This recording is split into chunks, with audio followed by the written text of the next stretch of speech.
In this video, we will learn how to turn on or off auto pickup weapons in Fortnite. In Fortnite, in order to turn auto pickup weapon on or off, firstly, all you need to do is open up the game, then head to the profile section from the top right hand side of your screen.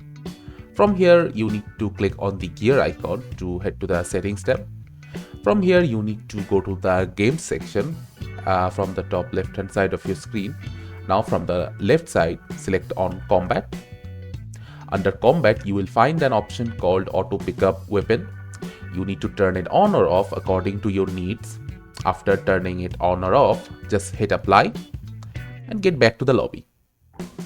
So now as you saw, my auto pickup was on. So now if I hover over any of these weapons, you will see that they are automatically in my inventory and I can equip them as I please. So this is how I can easily enable or disable auto pickup weapon in Fortnite and enjoy my gameplay. Thank you for watching. Subscribe to our Topical Talks channel for more videos.